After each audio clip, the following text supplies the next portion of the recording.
In the headlines, from fire to floods, Russia reels from nature's wrath. A volcano dormant for 500 years erupts in Kamchatka just days after a massive quake. And in the south, raging floods sweeps away a bridge and a tornado sends a boat flying up in the air.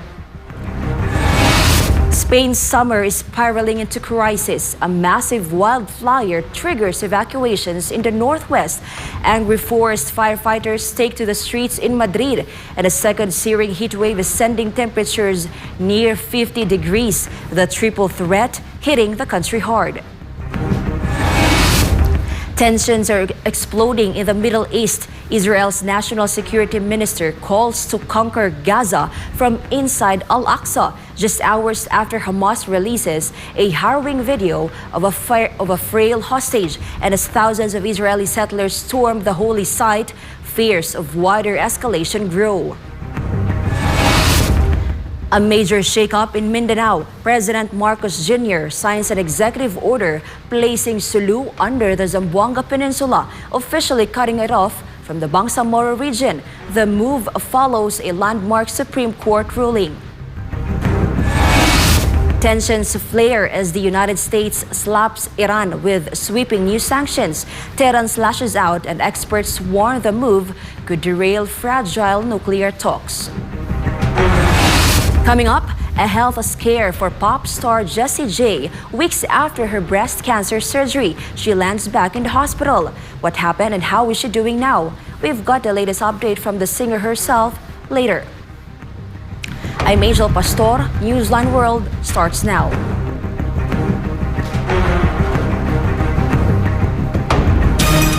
First in our news, just days after a powerful magnitude 8.8 earthquake rocked Russia's far east, a volcano in Russia's Kamchatka region erupts for the first time in centuries. Meanwhile, extreme weather batters southern Russia with tornadoes and floods, and a bridge has been swept away. Prince Tripoli files this report. A fiery awakening in Russia. For the first time in centuries, a long-dormant giant is roaring back to life. For the first time in 500 years, Krasheninnikov Volcano in Kamchatka has erupted. Footage from Sunday shows thick clouds of ash billowing into the sky, reaching as high as 6 kilometers above sea level. Scientists from Russia's Academy of Science say the eruption began Saturday and has continued into the weekend. Ash has already blanketed parts of Krasheninnikov Reserve. The volcano last showed signs of life in the year 1463. Emergency officials say nearby town remains safe, but aviation authorities have issued an orange alert. Experts believe the eruption was likely triggered by last week's massive magnitude 8.8 earthquake, the strongest in the region since 1952. No injuries or damage have been reported. Meanwhile, a state of emergency has been declared in southern Russia's Krasnodar region after relentless rains turned streets into rivers. Dramatic footage captured Sunday shows flood waters rushing through the city, cars battling the current, pedestrians wading through knee-deep turrets, and a powerful water current sweeping away a bridge. A powerful tornado also hit a crowded beach in Agui village on Sunday.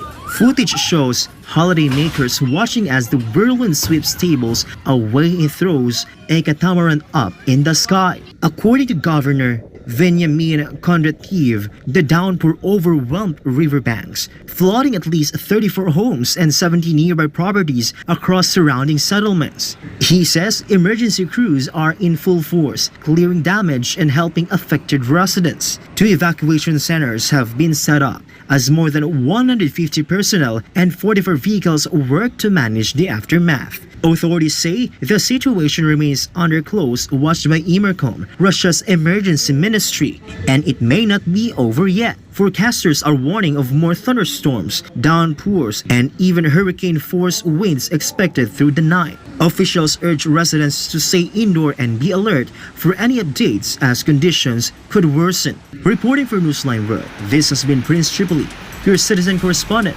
SMNA News. China, recovery efforts are gaining momentum after devastating rains battered Beijing and its surrounding areas. Thousands of homes were damaged, and local governments are now focused on safety checks, financial relief, and helping displaced families. Jane Cognita has more in this report. The aftermath of this flood is still unfolding in China. Beijing, Tianjin, and Hebei province, once bracing for impact, are now picking up the pieces.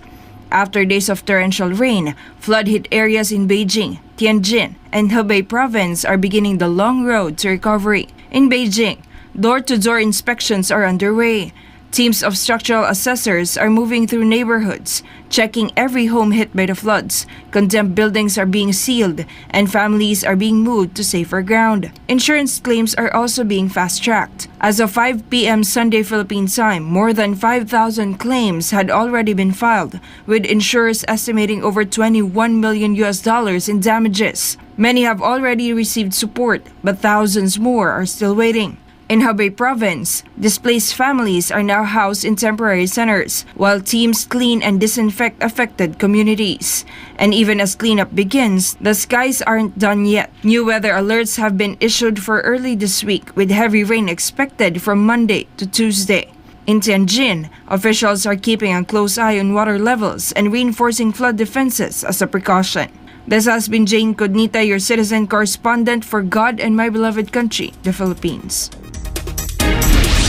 In northern India, thousands are in crisis as floods have submerged around 15,000 homes in the city of Prayagraj.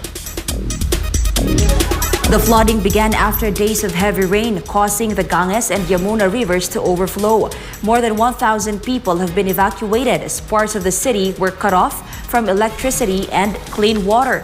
The streets are underwater. Families are fleeing to higher ground, taking refuge in higher buildings. Local schools are now serving as emergency shelters, offering food, beds, and backup electricity. Residents say the situation is growing worse by the hour, with water rising, taps overflowing, and homes quickly filling up. More than 50 nearby villages are also affected. Relief teams are on the ground helping with evacuations, and aid authorities in India warn the situation remains critical, with more rain in the forecast and river levels still rising. Major developments at South Africa's borders, where authorities are intensifying efforts to curb illegal crossings and cross-border crimes. Thousands have been intercepted, vehicles seized, and even minors stopped at ports of entry. Justine Nazario for the news. Nearly 10,000 individuals attempting to enter South Africa illegally were intercepted and deported by the Border Management Authority or BMA during the first quarter of the financial year. BMA Commissioner Dr. Michael Masiapato reported the figures during a media briefing on the agency's first quarter performance on Sunday. Almost 10,000 individuals were intercepted, including more than 5,800 who lack documentation, more than 2,100 deemed inadmissible, and 2,001 identified as undesirables. Most of those deported were nationals of Lesotho, Zimbabwe, and Mozambique. Since its establishment in July 2022, the BMA has stopped nearly 500,000 people from entering the country illegally. In this quarter alone, border law enforcement intercepted 15 high-powered suspected stolen vehicles and handed them over to South African Police Service or SAPS. Another 349 vehicles said to be smuggled out of South Africa were also seized. The BMA also confiscated 32 bales of counterfeit clothing and 201 pairs of fake footwear valued at about 1.1 million rand. 14 passports with fraudulent immigration stamps were identified and confiscated. 13 children were intercepted at various ports, 5 were unaccompanied and turned over to the Department of Social Development, while 8 were refused entry for not meeting travel requirements. Masiapato reiterated that specific documents are required for minors traveling across borders, including unbridged birth certificates, affidavits from parents or guardians, and in some cases, authorization letters or court orders. He stressed that these measures aim to ensure safe and lawful travel for all children. This is Jessie J, your citizen correspondent reporting for God and my beloved Philippines. U.S. President Donald Trump has confirmed that his special envoy, Steve Witkoff, will travel to Russia next week, just ahead of a U.S. sanctions and deadline and amid rising tensions with Moscow. Trump said Witkoff would likely arrive next week, Wednesday or Thursday. Witkoff has met with Russian President Vladimir Putin several times in Moscow, but efforts to repair the ties between America and Russia have since stalled. Trump also revealed that the two U.S. nuclear submarines are now in the region following his online exchange with former Russian President Dmitry Medvedev. Last week, Trump said he had ordered two nuclear submarines to be positioned in regions near Russia in response to Medvedev's words. The deployment comes as Trump's deadline approaches for Russia to take action toward ending the war in Ukraine or face new sanctions. When asked what Witkoff's message would be to Moscow and if there was anything Russia could do to avoid the sanctions, this is what Trump said. A deal where people stop getting killed. They had a number that just came out that a tremendous number of Russian soldiers are being killed. And likewise, Ukraine, a lower number, but still thousands and thousands of people. And now we're adding towns where they're being hit by missiles. So it's a lot of people being killed in that ridiculous war. Up next, tensions are exploding in the Middle East. Israel's national security minister calls to conquer Gaza from inside Al-Aqsa, just hours after Hamas releases a harrowing video of a frail hostage. And as thousands of Israeli settlers storm the holy site, fears of wider escalation grow. And a major engineer signs an executive order placing Sulu under the Zamboanga Peninsula, officially cutting it off from the Bangsamoro region. The move follows a landmark Supreme Court ruling. Newsline World will be back after the break.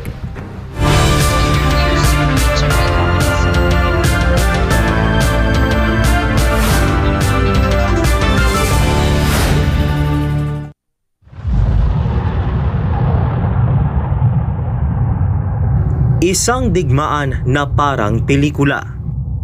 Missiles, drones, at bunker-busting bombs. Pero ang epekto, totohanan. Daan-daang patay, wasak na infrastruktura, at nagmahal ang presyo ng langis na nakaapekto sa pandaigdigang merkado. Ito ang tinaguriang 12-day war o 12 araw na gyera sa pagitan ng Iran at Israel. Isang gyerang nagbago sa takbo ng politika, ekonomiya at seguridad, hindi lang sa Middle East kundi sa buong mundo. Hunyo 13, 2025, binomba ng Israel ang Iran para pigilan ang umano'y pagbuo ng nuclear weapons. Gumanti ang Iran. Libu-libong missiles at drones ang pinakawalan na ikinamatay ng 28 sa Israel. Sa loob ng 12 araw, kaliwat kanang opensiba ang inilunsad ng magkabilang panig. Hunyo 22, sumali na ang Amerika. 3 nuclear sites sa Iran ang binomba gamit ang B-2 stealth bombers sa Isfahan, Fordo at Natanz. Sabi ng US, layo nitong hadlangan ang nuclear program ng Iran. Pero para sa Tehran, ito raw ay pagtalikod sa diplomasya. Hunyo 24, inanunsyo ni US President Donald Trump ang ceasefire sa pagitan ng Israel at Iran. Pero ilang oras pa lang, muling nagkagirian. May ulat ng missile strike ng Iran na itinanggi nito kaya gumanti ang Israel. Sa huli, tumigil din ang putukan. Parehong panig nagdeklara ng tagumpay. Parehas ding nagturuan kung sino nga ba ang lumabag sa ceasefire. Ngunit para kay Trump, pareho lang lumabag ang dalawang panig. Bandang gabi ng Hunyo 24, tumalab na rin sa wakas ang ceasefire. Ngunit habang pansamantalang natahimik ang putukan, nananatiling mainit ang mga tanong. May saysay pa ba ang diplomatikong kasunduan kung nauuna pa rin ang dahas? Marami ang umaasang ang tigil putukan ay simula ng mas mahinahong diskusyon. Pero ang duda, nananatili. Sa Israel, nagtago ang mga sibilyan sa mga bomb shelter. Habang sa Iran, maraming taga-Tehran ang napilitang umalis sa kanilang mga tahanan patungong Turkey at Armenia para makaligtas sa gulo. Sa Iran, ayon sa health ministry nila, 610 na ang patay, 4,746 ang sugatan. Sa Israel, 28 ang nasawi, ayon sa Army Radio. Marami rin sa military commander at scientist ng Iran ang nasawi. Sa Israel, umabot sa 8.7 bilyong dolyar ang kabuang gastos sa digmaan. Katumbas ito ng halos 725 milyong dolyar kada araw sa loob ng 12 araw. Habang ang Iran, nahirapang makabangon dahil sa nasirang pasilidad. Matapos ang deklarasyon ng ceasefire, nakatutok na ulit ang puwersa ng Israel sa Gaza. Ang Iran, walang plano na agad makipagnegosasyon sa Estados Unidos. Bagaman sinuspindi rin nito ang muling pakikipagnegosasyon sa US patungkol sa kanilang nuclear program, bukas pa rin ang pinto ng diplomasya. Tuloy pa rin ang nuclear program ng Iran na iginiit nilang para sa mapayapang layunin. Git pa nila, lalo pa raw paiitingin ang pagsulong nito sa gitna ng tensyon. Sa kasagsagan ng tensyon, nagbanta ang Iran na isasara ang Strait of Hormuz, isang makitid na lagusan kung saan dumadaan ang halos 20% ng langis sa buong mundo. Bagamat hindi pa ito isinara, nagdulot na ng panik ang banta ng Iran. Tumaas ang presyo ng langis. Umabot sa $78 kada barrels ang krudo. Damang-dama ng buong mundo ang epekto ng digmaan. Ang pandaigdigang merkado nataranta. Sa kasagsagan ng gyera, bumagsak ng 2% ang US S&P 500 at tumaas ng 30% ang gastos sa maritime insurance na nagpabigat sa kalakalan sa Asya. Sa Pilipinas, na umaas sa imported na langis, lalong tumaas ang presyo ng gasolina, LPG at bilihin na nagpalala sa inflation. Ang mga Pinoy na nasa Middle East na nais bumalik sa Pilipinas dahil sa takot, nahirapan makauwi. Kapag tumataas ang presyo ng langis, sumasabay din ang gasto sa produksyon ng mga bilihin. Kaya't ramdam ang epekto nito hindi lang sa petrolyo, kundi sa buong ekonomiya. May panukalang fuel subsidy para sa mga PUV. Pero sapat kaya ito? Isa itong paalala na kahit malayo ang labanan, ramdam.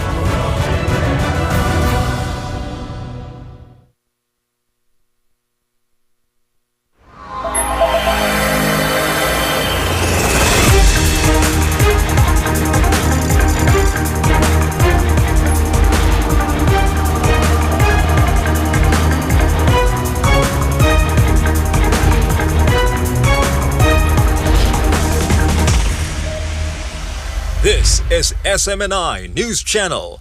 Truth that matters.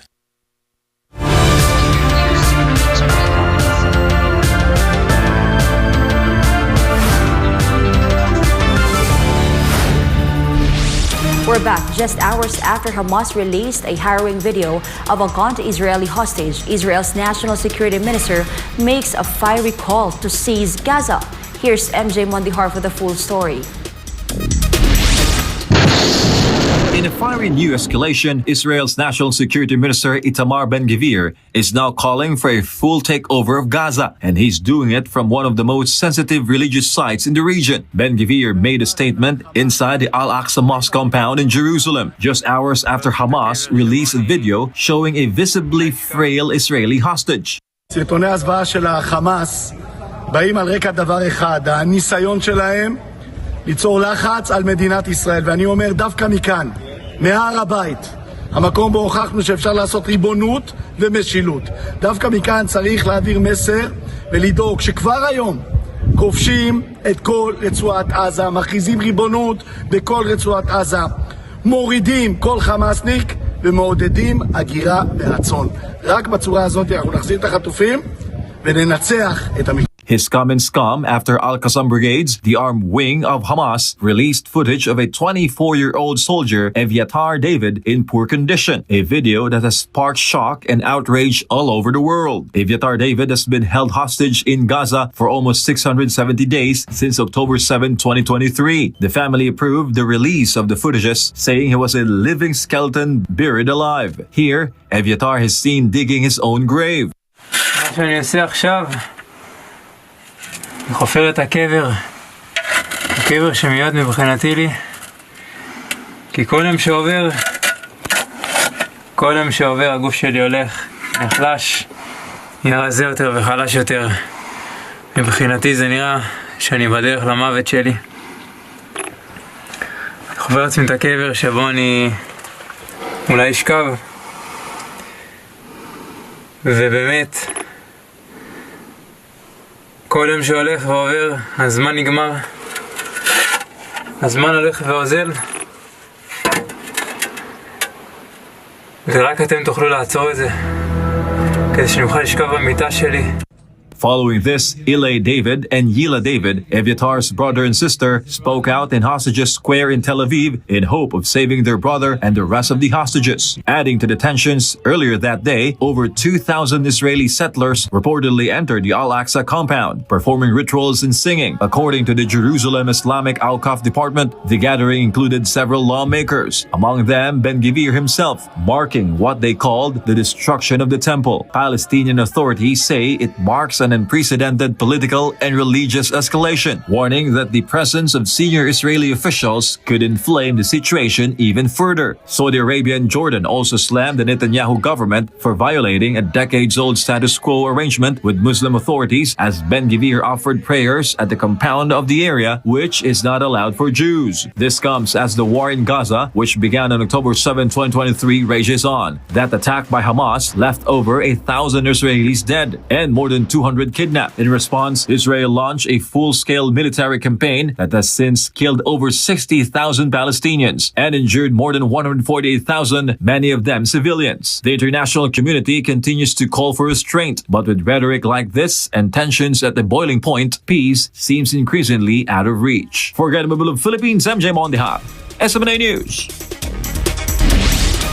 U.S. sanctions on Iran are drawing sharp criticisms from Tehran and raising new concerns among regional experts.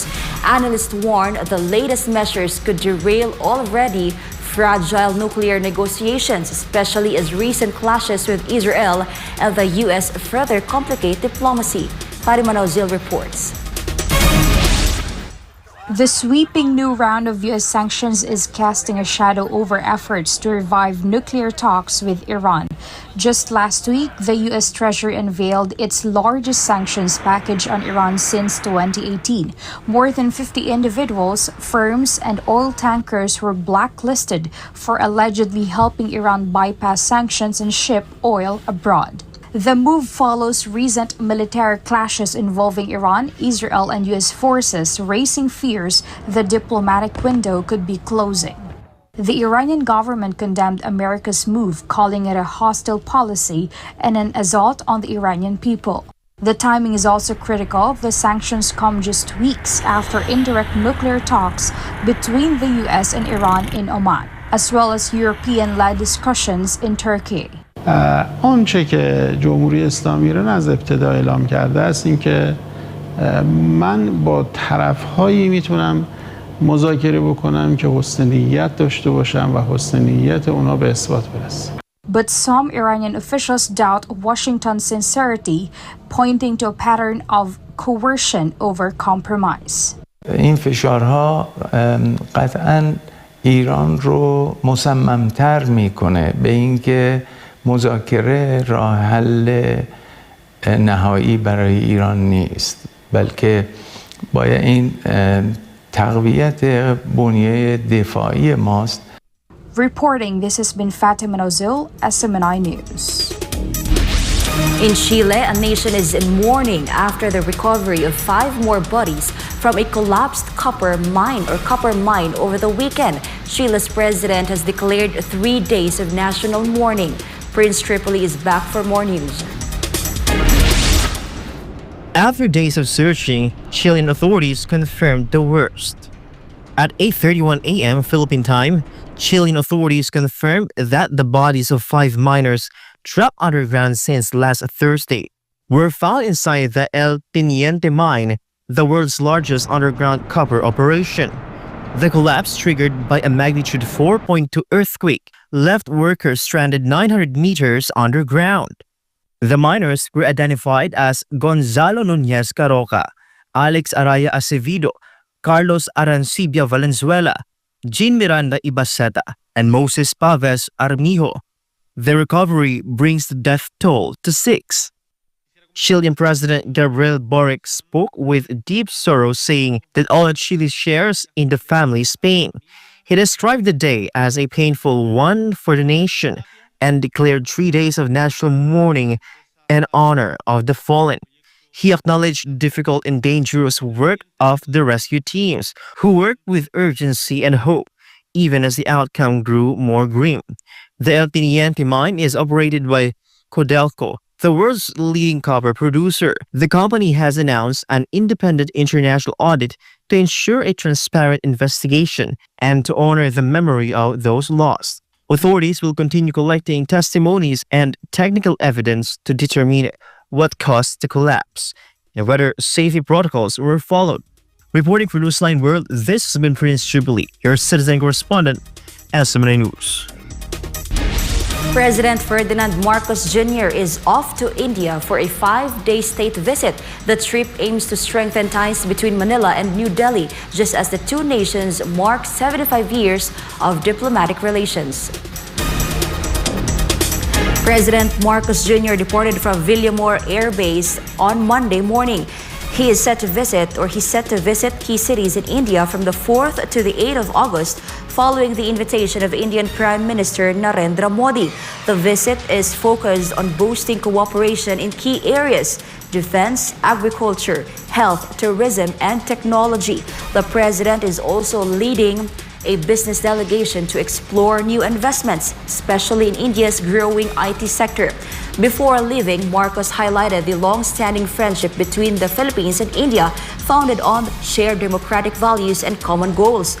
In a major move to boost tourism, he also announced that Indian nationals can now travel to the Philippines visa-free. The state visit comes as the Philippines and India celebrate 75 years of diplomatic relations, paving the way for deeper political, economic, and cultural ties. A major shift in Mindanao's political map. The province of Sulu is officially no longer part of the Bangsamoro region. President Ferdinand Marcos Jr. has signed an executive order placing Sulu under Region 11, the Zamboanga Peninsula, following a landmark Supreme Court ruling. President Catarong for more details. The province of Sulu is no longer under the jurisdiction of the Bangsamoro Autonomous Region in Muslim Mindanao, or BARM. This is after President Ferdinand Marcos Jr. officially announced that Sulu is now part of the Zamboanga Peninsula, or Region 9, following the Supreme Court's final ruling. To ensure smooth governance, the President signed Executive Order Number 91 on July 30, directing government agencies to continue providing services in Sulu without interruption. The Supreme Court's recent ruling confirmed Sulu's exclusion from BARM, which was decided through a 2019 plebiscite where Sulu voted against establishment of BARM. The court also clarified that any decisions, policies, or actions made during the time Sulu was part of BARM should not automatically be declared invalid or cancelled, simply because the court later decided that Sulu is no longer part of BARM.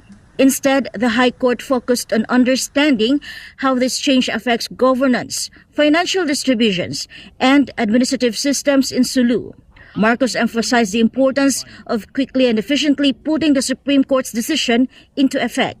He highlighted that it is crucial to address the consequences of the ruling, especially regarding Sulu's change in regional affiliation. At the same time, he stressed that government services, projects, and programs in Sulu should continue smoothly without any interruptions. Relevant national government agencies were also directed to include Sulu under Zamboanga Peninsula for regional administration, development planning, investment programming and budgeting, and other appropriate purposes. The chief executive also ordered the creation of a technical working group chaired by the Department of Budget and Management with national government agencies, agencies of the BARM government, and the governor of Sulu as members. The technical working group has been tasked with managing and supervising how the Supreme Court's decision is put into action. For God and for my beloved country, the Philippines, this is Krasheninnikov Volcano, SMNI News. From muscle to milestone, an Egyptian wrestler just took on a jaw-dropping feat in the heart of Cairo with 220 cars hitched behind him and the world watching.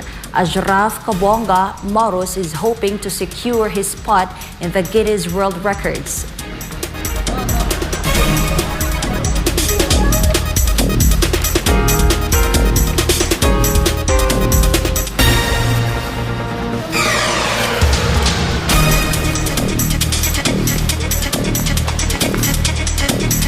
On Friday, Kabonga attempted to break the record for the most number of cars pulled by a single person. Footage shows the massive effort, 20 cars weighing a combined 29 tons, pulled over a 10-meter stretch as cheering crowds looked on.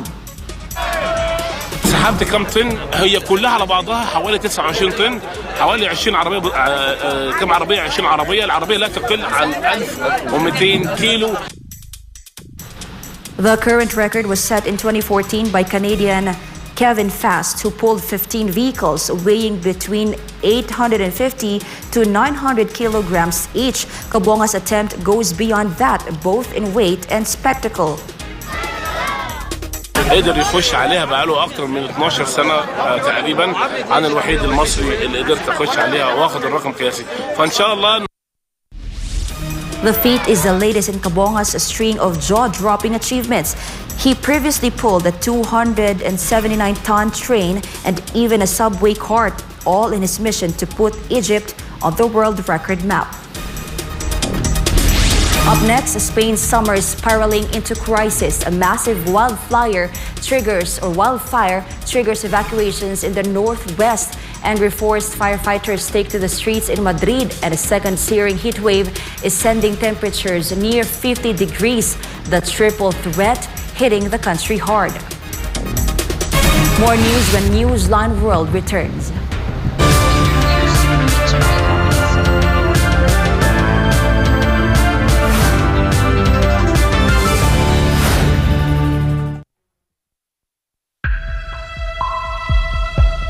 Sa kabila ng mga mas modernong kaalaman at teknolohiya, nananatiling matindi ang banta ng HIV sa Pilipinas. Pero gaano nga ba kalala ang sitwasyon? Ang HIV o Human Immunodeficiency Virus ay isang sakit na sumisira sa immune system ng katawan. Ngunit tandaan, hindi ito nakukuha sa simpleng pakikisalamuha. Hindi mo agad mararamdaman, pero unti-unti nitong pinapahina ang katawan. At kapag hindi naagapan, humahantong ito sa AIDS, ang huling yugto na impeksyon, kung saan halos wala ng panlaban ng katawan laban sa sakit. Patuloy na dumadami ang kaso ng sakit na ito sa Pilipinas. Isang nakababahalang pagtaas. Umabot na sa 500% ang itinaas ng HIV cases sa mga kabataang edad 15 hanggang 25. Ayon mismo sa Department of Health, 56 na bagong kaso ang naitatala kada araw sa bansa mula Enero hanggang Marso 2025. At ang pinakamatinding apektado, ang kalalakihan at kabataang Pilipino. Dahil dito, ang Pilipinas na ngayon ang may pinakamataas na bilang ng bagong kaso ng HIV sa buong Western Pacific region. Isang indikasyon ng lumulubahang sitwasyon. Kaya nananawagan ng Department of Health gawing opisyal at urgent ang laban sa HIV sa pamamagitan ng isang Public Health Emergency Declaration. Kalalakihan ng pangunahing apektado, 95% ng bagong kaso ay lalaki. Mahigit 1/4 ay kabataang nasa edad 15 hanggang 24. Habang wala pang deklarasyon, patuloy ang DOH sa mga sumusunod na hakbang: HIV testing, libreng gamot, self-test kits, at pakikipagtulungan sa DepEd para sa edukasyon sa mga paaralan. Isinulong rin ng DOH ang online patient appointment system para sa HIV patients. Layunin nitong gawing mas madali at mas personal ang pag-access sa libreng gamutan at konsultasyon. Ayon sa schedule ng pasyente, ang HIV ay hindi tulad ng flu. Hindi ito basta naipapasa sa hangin. Ito ay naipapasa sa pamamagitan ng personal na desisyon. Kailangan din nating pagtuunan ng pansin ang ugali, disiplina, at personal na responsibilidad. Isang paalala mula sa SMNI.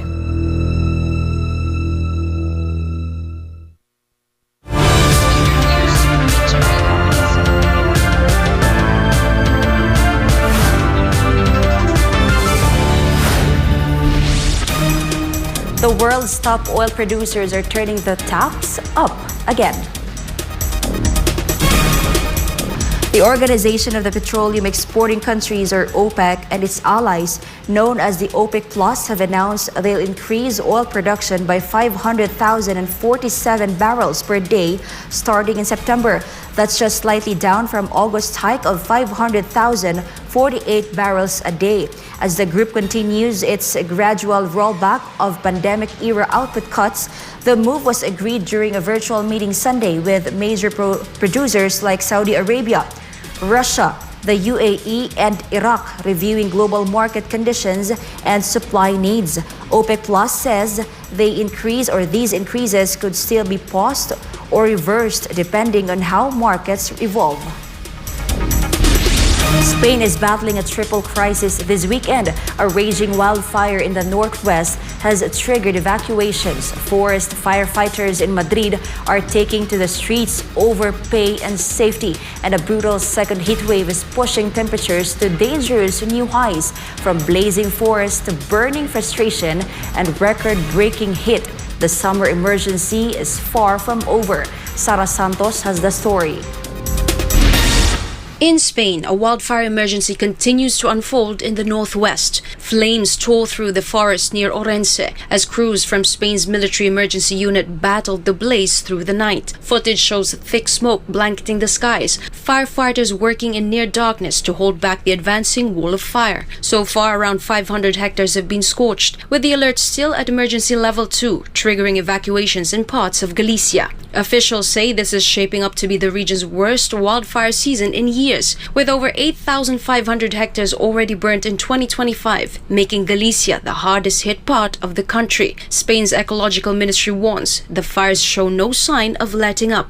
Meanwhile, in Madrid, forest firefighters are sounding the alarm, but this time it's in protest. Flames of frustration lit up Puerta del Sol on Saturday as forest firefighters launched a strike over dangerous working conditions and falling wages. Footage shows demonstrators with smoke flares, torches, and banners reading forest firefighters on strike, chanting "Fire kills" and Tragsa finishes us off. The group is accusing Tragsa, the public company that co-manages their service, of neglect, even as wildfires rage across the country. Somos los bomberos forestales y bueno, pues la reclamación de que se negocie con nosotros un convenio justo y digno a los tiempos que corren y en la comunidad en la que trabajamos. También reclamamos que se nos apliquen los agentes cancerígenos que a día de hoy no se nos están aplicando, que estamos expuestos a ellos tanto en los trabajos de extinción de incendios forestales como en la prevención de las mismas. They're calling for fair pay, job safety, and dignity for a profession they say is being pushed to the brink. Llevamos 15 años con el salario congelado. Hemos perdido un poder adquisitivo de un 30% en estos 15 años y merecemos que nuestra profesión sea tratada con dignidad. Luchamos por nuestras familias y por un futuro mejor para los bomberos forestales y para los montes de la Comunidad de Madrid. A solemn tribute was held for a fallen colleague, a firefighter who died battling the Avila fire. His helmet, surrounded by candles, laid on the pavement as crews stood in silence. The protest comes as Spain's wildfire crisis deepens, with thousands of hectares already burned across Galicia, Castilla y León, and Catalonia, stretching emergency teams to their limits. Meanwhile, the summer heat is back with a vengeance. After a short reprieve, a second heat wave is now gripping Madrid, with temperatures soaring and residents scrambling for relief. The Spanish capital is sweltering once again, with shade temperatures nearing 39 degrees Celsius and digital displays showing 49 to 50 degrees under the direct sun. Footage from Sunday shows locals crowding public fountains, splashing their faces and gulping water to beat the blistering heat. City parks have become makeshift oases. families gathering under trees, children playing in fountains, and seniors finding shelter from the sun. The second official heat wave of the summer began Sunday and is expected to last through August 10, with temperatures climbing above 42 degrees Celsius in parts of southern Spain, especially in the Guadalquivir, Guadiana, and Tajo River valleys. Authorities are urging people to stay hydrated, avoid peak sun hours, and check in on the vulnerable. For God and my beloved country, the Philippines, Sara Santos, SMNI News. Thousands of overseas Filipino workers gathered in Dubai for the latest leg of the government's Overseas Filipino Workers or OFW Serbisyo Caravan, bringing vital services straight to Filipinos abroad. Held at the Dubai World Trade Center August 3, the caravan was led by the Department of Migrant Workers or DMW in partnership with 10 government agencies. Services included legal aid, contract verification, Overseas Workers Welfare Administration or OWA e-cards, national ID registration, Pag-ibig enrollment, and housing loan consultations. Among the agencies, OWA, Social Security System, Pag-ibig, Philippine Statistics Authority, Department of Social Welfare and Development, Department of Trade and Industry, and the Public Attorney's Office. DMW officials were joined by OWA Administrator Patricia Yvonne Kaunan and other key Philippine officials. Due to the large turnout, entry was cut off before 9:30 a.m. The Migrant Workers Office assured services would continue for those who couldn't get in. Entertainment and family activities also kept the crowd engaged, all part of the government's push to serve OFWs wherever they are in the world. The caravan has also made stops in Hong Kong, Riyadh, Osaka, and Qatar, with more expected soon. Australia's return to orbital space flight, more than half a century in the making, ended just seconds after liftoff. A locally developed rocket crashed shortly after launch in Queensland, but the company behind it is still calling the mission a breakthrough. Valdivina Gracia has the story. An Australian-made rocket crashed shortly after takeoff during its maiden test flight, marking the first orbital launch attempt from Australia in more than 50 years. The 75-foot Ares rocket, developed by private company Gilmore Space Technologies, lifted off from a spaceport near the town of Bowen in northern Queensland. Video footage released by the company showed the rocket successfully clearing the launch tower before appearing to hover briefly, then falling out of sight. Plumes of smoke were later seen rising from the site. No injuries were reported. Despite the crash, Gilmore Space hailed the launch as a success, stating that all 4 hybrid-propelled engines ignited and that the vehicle achieved 23 seconds of engine burn time and 14 seconds of flight. The firm had earlier said the launch would be considered successful if the rocket simply left the ground. The company confirmed that the launch site infrastructure remained intact. Gilmore Space CEO Adam Gilmore said he was pleased with the partial success. The launch followed 2 previous delays in May and earlier this month due to technical issues and bad weather. Gilmore Space Technologies recently received a $5 million Australian dollar or $3.2 million of federal government grant to support the development of the Ares rocket. This follows a $52 million Australian dollar grant agreement in 2023 to advance Australia's space technology capabilities. Australia has seen hundreds of suborbital launches, but only 2 successful launches to orbit have ever taken place from the country, according to aerospace news platform NASA Spaceflight. Reporting for Newsline World, this is Valdivina Gracia, SMNI News. Authorities in Pampanga have seized over 25 million pesos worth of illegal drugs found inside a courier warehouse in Mabalacat City. The raid happened on July 30 inside a facility in the Clark Freeport Zone. The Clark International Airport Interagency Drug Interdiction Task Group led the operation.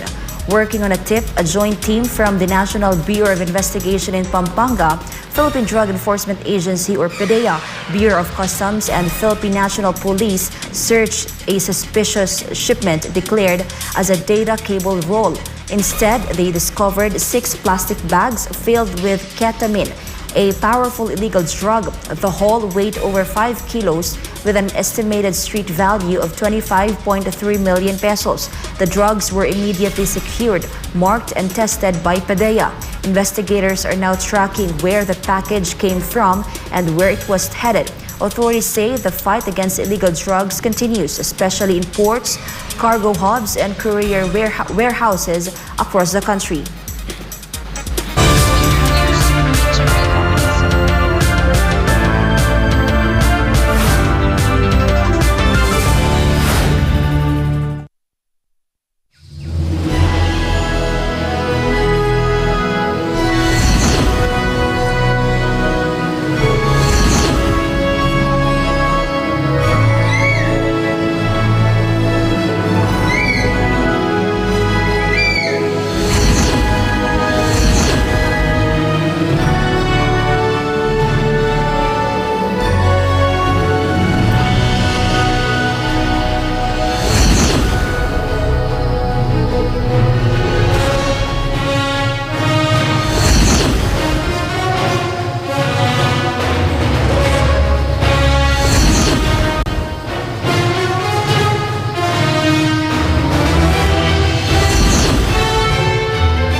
Agosto na, panahon na para ipagdiwang ang ating pagkakakilanlan bilang Pilipino. Ang buwan ng wika ay nagsimula bilang linggo ng wika, alinsunod sa Proclamation No. 35 ni dating Pangulong Sergio Osmeña. Ginugunita ito noon tuwing ika-27 ng Marso hanggang ikalawang araw ng Abril, kasabay ng kaarawan ni Francisco Balagtas, isa sa mga kinikilalang dakilang Pilipino sa panitikan. Pero noong 1997, pinalawak ito ni Pangulong Fidel Ramos at ginawang buwan ng Agosto sa bisa ng Proclamation No. 1041. Layunin ng selebrasyon na bigyang pansin at buhayin ang higit 180 katutubong wika sa Pilipinas, isang kayamanang dapat nating ingatan. Marami ang nagkakamali. Magkaiba ang Tagalog at Filipino. Ang Filipino ang opisyal na wika ng buong bansa, habang ang Tagalog ay isa lamang sa mga pangunahing wika. Alam niyo ba, may 8 pangunahing dialekto sa Pilipinas: Tagalog, Ilocano, Kapampangan, Pangasinan, Waray, Bicolano, Cebuano at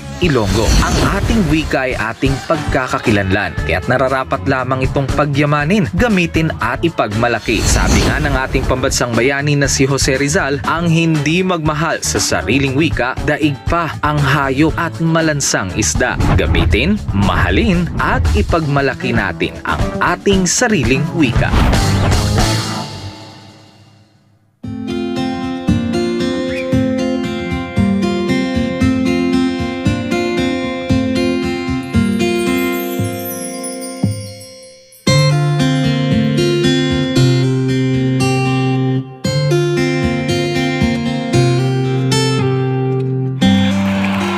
Children will grow up and bring the joy, the love, the peace, and compassion to the whole world.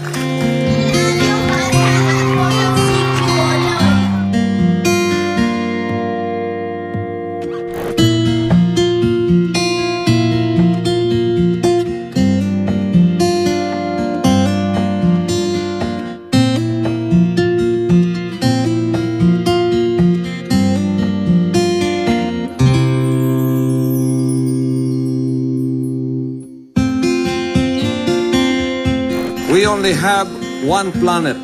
We only have one Earth. And I hope that this new generation of children that we have reached out will become millions and billions and bring peace on Earth. Bring peace to humanity.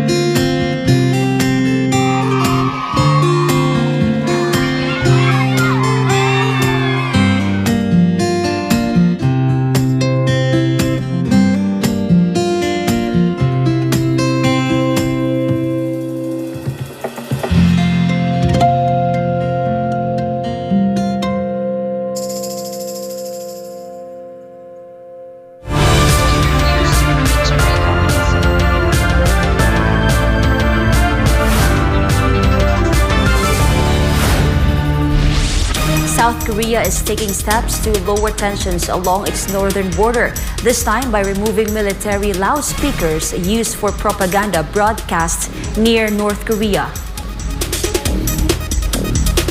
The removal follows South Korean President Lee Jae-myung's directive issued back in June 11, suspending loudspeaker broadcasts in frontline areas as part of efforts to improve inter-Korean relations. Seoul's defense ministry described the move as a practical de-escalation step that won't affect South Korea's military readiness. The loudspeaker campaign were originally resumed in June last year in response to North Korea's repeated balloon launches carrying trash across the border. It marked the first use of the loudspeakers in 6 years, having been conducted intermittently after the North's fourth nuclear test in 2016. A young soldier's life was cut short in a tragic incident during a traditional reception ceremony at the 6th Infantry Battalion headquarters in Datupiang, Maguindanao del Sur. Full details of this report from Paul Montebon. A 22-year-old Private Charlie Patigayan from Llano del Norte collapsed and died on July 30, 2025.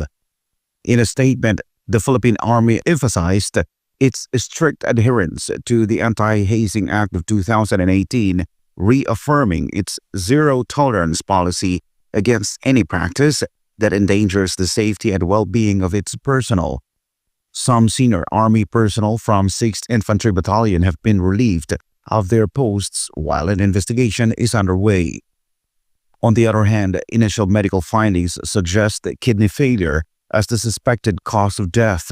Meanwhile, the Army has assured the public that it is committed to pursuing justice and holding those responsible accountable under the military justice system and applicable laws.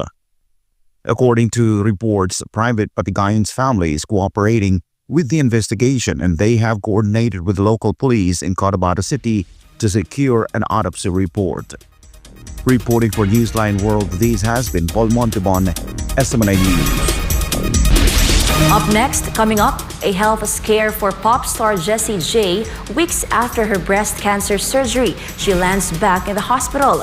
What happened and how is she doing now? We've got the latest update from the singer herself later. Newsline World will be back after the break.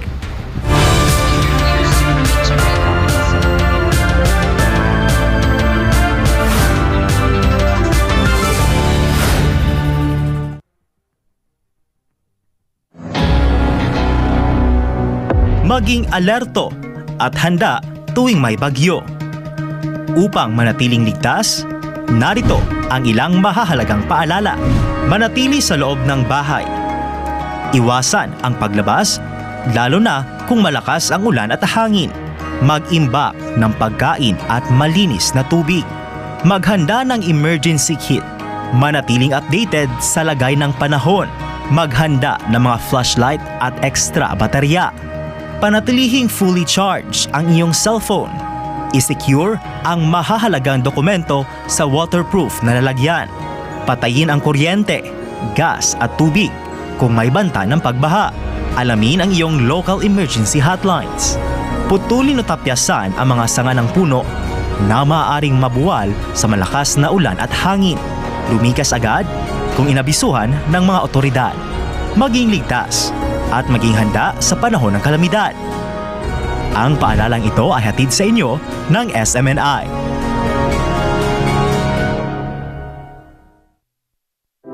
There are so many who question me, why are you called the appointed Son of God? Isn't there only one Son of God?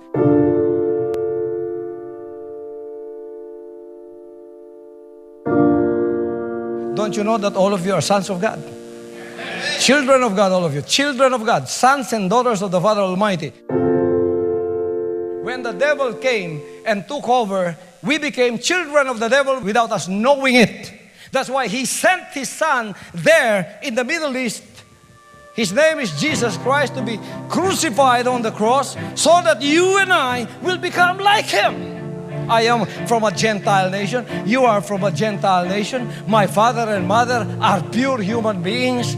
He saved me first so that He could save you through me. He is looking for a body where He can dwell here on this earth that is not religious, that cannot be used by religion alone. He alone can use that body. And I told Him when He called me, Father, I'm here, use me. And I came here, and the Father is using me. I am not being used by religion. I'm not being used by denomination. I'm being used by the Father Almighty. And He sent me here to tell you that this is now the time for you to become sons and daughters of God, just like me.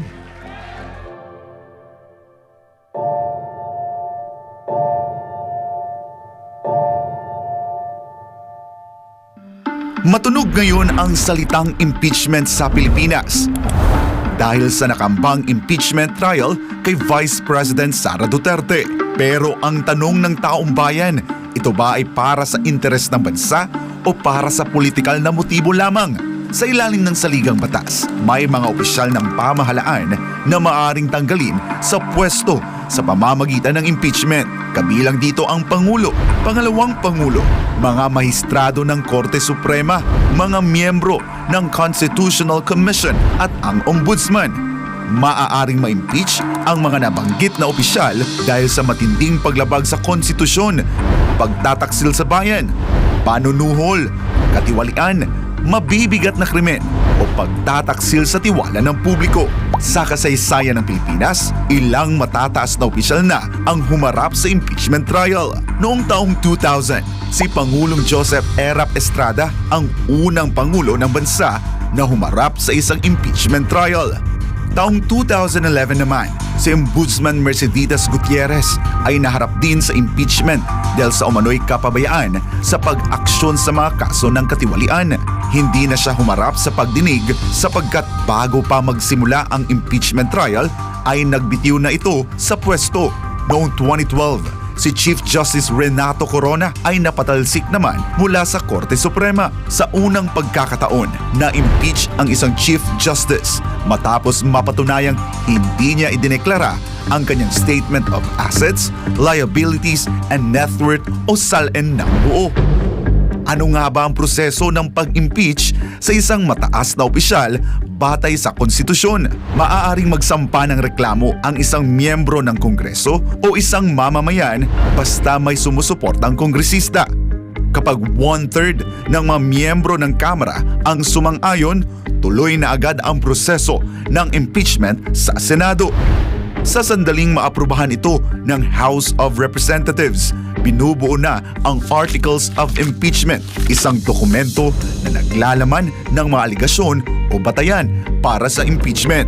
Pero tandaan, walang impeachment proceedings na maaaring isampa laban sa parehong opisyal ng higit sa isang beses sa loob ng isang taon.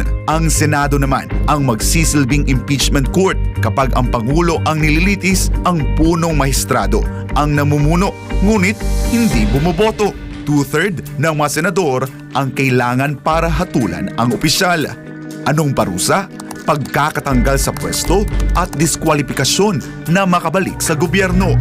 Ang impeachment ay hindi simpleng usapin sa politika. Isa itong seryosong proseso na maaaring makaapekto sa kinabukasan ng bansa. Kaya sa panahong puno ng ingay at intriga, kinakailangan nating maging mapanuri, patas at maging makabayan. Bantayan natin ang katotohanan, pumanig tayo sa hustisya at higit sa lahat, unahin natin ang interes ng sambayanang Pilipino.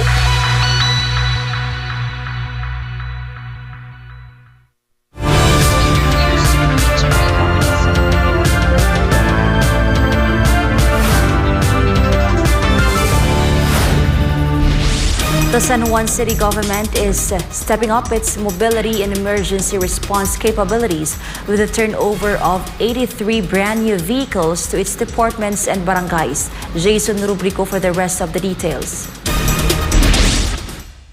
Mayor Francis Zamora led the blessing and ceremonial turnover of 83 new service vehicles on Monday at the San Juan City Hall open parking. The initiative aims to strengthen the capacity of frontline units, including barangays, the San Juan Police, and the City Disaster Risk Reduction and Management Office in delivering fast, efficient, and responsive public service. So ito po ay isinagawa natin upang mas makapaglingkod po ang ating mga kawani ng pamahalaan ng lungsod at ng ating mga barangay pati ang ating kapulisan sa ating mga mamamayan na mas maayos sapagkat halimbawa pag meron pong mga pagbabaha, kinakailangan maglikas sa mga tao, kinakailangan mayroong mga sasakyan pwedeng gamitin. A total of 42 vehicles returned over to San Juan's 21 barangays. These units are expected to boost local operations such as emergency response, peacekeeping, logistics, and disaster preparedness. Meanwhile, 41 other vehicles were distributed to city departments and special operation units. These include patrol vehicles, a modified special weapons and tactics or SWAT unit, a rescue and monitoring vehicles for the CDRRM, a 29-seater minibus, Toyota Innovas, high ace vans, light ace vans, motorcycles, and pickup trucks to support citywide mobility and operations. According to Mayor Zamora, the new fleet underscores San Juan's commitment to modern, responsive, and service-oriented governance, bringing faster services closer to every San Juanenyo. Meanwhile, the mayor has given a strict directive to government officials entrusted with the newly assigned vehicles. Ang mga sasakyan nito ay for official use only. Wag na wag po tayo gagawa ng anumang bagay na alam natin hindi dapat gawin. So for official use only yan, wag natin gamitin for personal use. Pag meron po kung mahuli, na kahit sino man sa inyo, nagagamitin to for personal use, pasensyahan po tayo.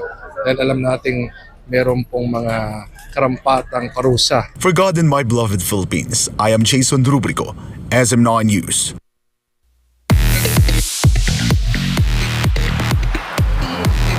For our showbiz update, pop star Jessie J is opening up about a recent health scare just weeks after undergoing surgery for breast cancer. The price tag hitmaker revealed through her Instagram story that she was rushed back to the hospital after developing an infection linked to her recent procedure. She said she was even placed in the same ward where she had her cancer surgery. Doctors ruled out a blood clot, but tests revealed a small amount of fluid in her lungs, making it difficult for her to breathe. Despite the scare, Jessie managed to check herself out and is now recovering at home. The singer says she's leaning on a small inner circle for strength and learning to slow down and listen to her body. Jessie J has yet to release more details, but fans are already sending love and support as she focuses on her healing journey.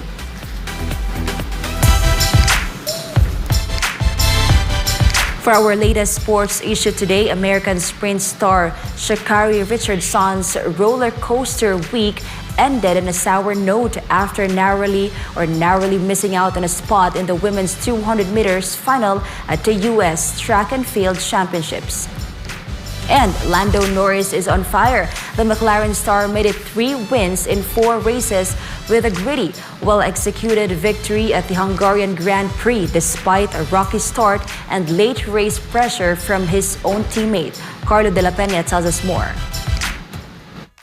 Sprinter Sha'Carri Richardson clocked 22.56 seconds, finishing 4th in her heat, barely edged out by Madison White. It means her shot at a 200-meter world title is over, but the reigning 100-meter world champion will still defend her crown this September. The result caps off a rough stretch for Richardson, who was arrested earlier this week at Seattle Airport after an altercation with her boyfriend, fellow sprinter Christian Coleman. No charges were filed. Elsewhere at the U.S. trials, Noah Lyles claimed the men's 200-meter title, while Melissa Jefferson Wooden completed a sprint double with a personal best in the women's final. In Formula 1, Lando Norris began the race from 3rd but quickly dropped to 5th after a poor start. Still, the 24-year-old stayed cool under pressure, recovering with a smart one-stop strategy to leapfrog the front runners. A perfectly timed pit stop and consistent pace allowed Norris to build a crucial lead, even as teammate Oscar Piastri closed in during the final laps. The young Australian, who started strong, finished just behind in second, delivering a 1-2 finish for McLaren. But with the result, Piastri's lead over Norris in the Drivers' Championship shrinks to just 9 points, setting up a thrilling second half of the season. This latest win marks Norris's third in his last 4 outings, making him the hottest driver on the grid heading into the summer break. From a rough start to a flawless finish, Lando Norris once again proves he's a serious title contender, and McLaren's driver rivalry just got a whole lot more interesting. This is Carlo De La Peña bringing you the latest sports news.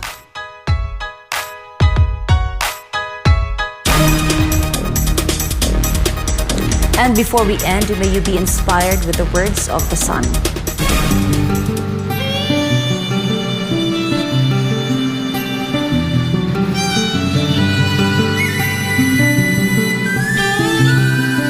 Nobody can stop me from preaching peace. Even the warm wars of the world cannot stop me.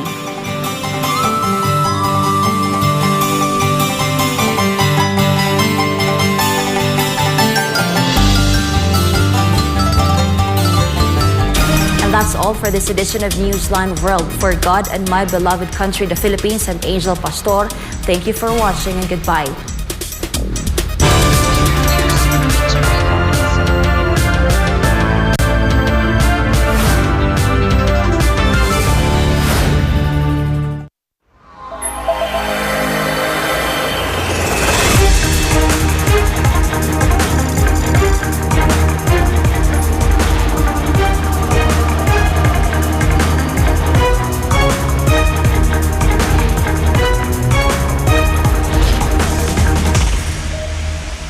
This is SMNI News Channel.